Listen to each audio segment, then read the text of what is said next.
North Korean leader Kim Jong-un has escalated the war of words with U.S. President Donald Trump, declaring, "I will surely and definitely tame the mentally deranged U.S. dotard with fire." Kim said in a rare statement on Friday that the North will consider the highest level of hardline countermeasure in history against the United States in response to Trump's threat to totally destroy the North.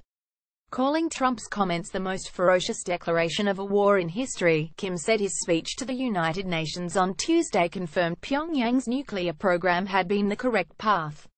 His remarks have convinced me, rather than frightening or stopping me, that the path I chose is correct and that it is the one I have to follow to the last, Kim said in the statement carried by the North's official KCNA news agency. As a man representing the DPRK and on behalf of the dignity and honor of my state and people and on my own, I will make the man holding the prerogative of the supreme command in the U.S. pay dearly for his speech, Kim said, referring to the North by its official name, the Democratic People's Republic of Korea. Trump on Thursday announced new financial sanctions targeting North Korea as his administration seeks to build international support for more aggressively confronting the rogue nation, whose growing nuclear and ballistic missile capabilities have reached what U.S. officials consider a crisis point. The new penalties seek to leverage the dominance of the U.S. financial system by forcing nations, foreign companies and individuals to choose whether to do business with the United States or the comparatively tiny economy of North Korea. U.S. officials acknowledged that, like other sanctions, these may not deter Kim's drive to threaten the United States with a nuclear weapon, but is aimed at slowing him down. Trump's executive order grants the Treasury Department additional authority that Trump said would help cut off international trade and financing that Kim's dictatorship uses to support its banned weapons programs. In this undated file photo distributed by the North Korean government, Kim Jong-un attends what was said to be the test launch of an intermediate-range Hwasong-12 missile. Photo KCNA-AP. North Korea's nuclear program is a grave threat to peace and security in our world, and it is unacceptable that others financially support this criminal, rogue regime, Trump said in brief public remarks during a meeting with the leaders of South Korea and Japan to discuss strategy to confront Pyongyang. He added that the United States continued to seek a complete denuclearization of North Korea.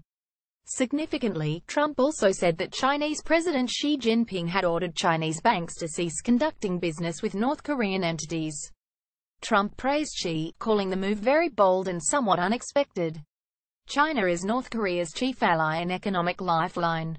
About 90% of North Korean economic activity involves China, and Chinese entities are the main avenue for North Korea's very limited financial transactions in the global economy. China is also suspected of turning a blind eye to some of the smuggling and sanctions-busting operations that have allowed Pyongyang to rapidly develop sophisticated long-range missiles despite international prohibitions on parts and technology. All UN sanctions have to be acceptable to China, which holds veto power. China's recent willingness to punish its fellow communist state signals strong disapproval of North Korea's international provocations, but China and fellow UN Security Council member Russia have also opposed some of the toughest economic measures that could be applied, such as banking restrictions that would affect Chinese and other financial institutions. We continue to call on all responsible nations to enforce and implement sanctions, Trump said. He added that the order will give Treasury Secretary Steven Mnuchin the discretion to target any foreign bank knowingly facilitating specific transactions tied to trade with North Korea. A White House fact sheet said that under the executive order, airplanes or ships that have visited North Korea will be banned for 180 days from visiting the United States, a move to crack down on illicit trade. This significantly expands Treasury's authority to target those who enable this regime, wherever they are located, Mnuchin said. UN Ambassador Nikki Haley said the goal is to cut the revenue so they could do less of their reckless behavior. It doesn't mean that it will necessarily change Kim's attitude, Haley said. Trump's announcement came as he has sought to rally international support for confronting Pyongyang during 4 days of meetings at the UN General Assembly. In a speech to the world body on Tuesday, Trump threatened to totally destroy the North if necessary and referred derisively to Kim as Rocket Man. But the president and his aides have emphasized that they are continuing to do what they can to put economic and diplomatic pressure on North Korea to avoid a military conflict. We don't want war, Haley told reporters. At the same time, we're not going to run scared. If for any reason North Korea attacks the United States or our allies, we're going to respond. U.S. officials say there is still time and room for diplomacy if North Korea shows that talking could be productive. Other countries, including China and Russia, are pressing Washington to make a greater effort toward talks and an eventual bargain that could buy Kim out of his weapons without toppling his regime. The shape of a possible deal has been evident for years, but Kim has raised the stakes, and perhaps the price, with his rapid development towards the capability to launch a nuclear-equipped intercontinental ballistic missile at U.S. territory. Asked why North Korea might entertain such an international deal when Trump appears poised to undermine a similar one with Iran, Secretary of State Rex Tillerson said a North Korea deal would be designed very differently.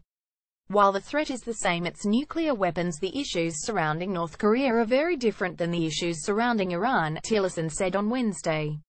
Iran is a large nation, 60 million people. North Korea is a smaller nation, the Hermit Kingdom, living in isolation. Very different set of circumstances that would be the context and also the contours of an agreement with North Korea, many aspects of which don't apply between the two. In recent weeks, the Security Council has approved 2 rounds of economic sanctions but also left room for further penalties. For example, the sanctions put limits on the nation's oil imports but did not impose a full embargo, as the United States has suggested it wants. The Trump administration has signaled it also wants a full ban on the practice of sending North Korean workers abroad for payments that largely go to the government in Pyongyang.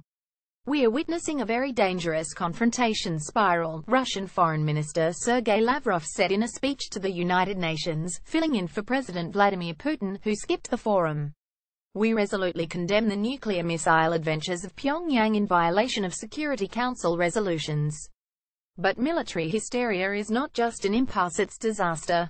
There is no alternative to political and diplomatic ways of settling the nuclear situation on the Korean peninsula.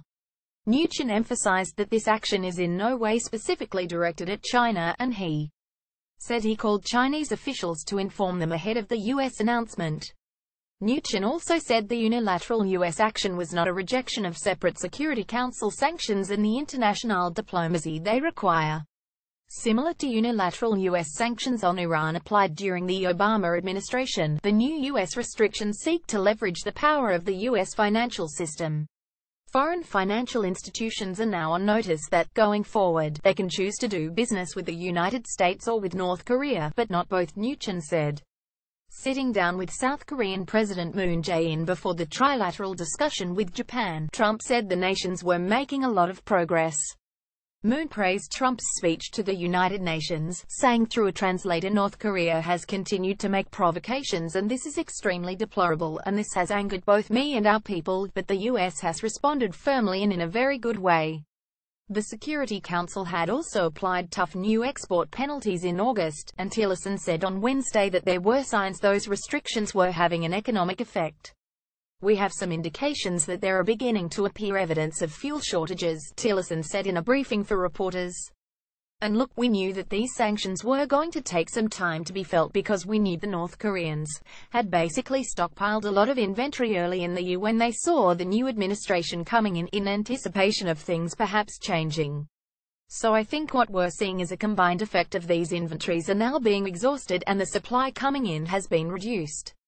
There is no sign, however, that economic penalties are having any effect on the behavior of the Kim regime and its calculation that nuclear tests and other provocations will ensure its protection or raise the price of any eventual settlement with the United States and other nations.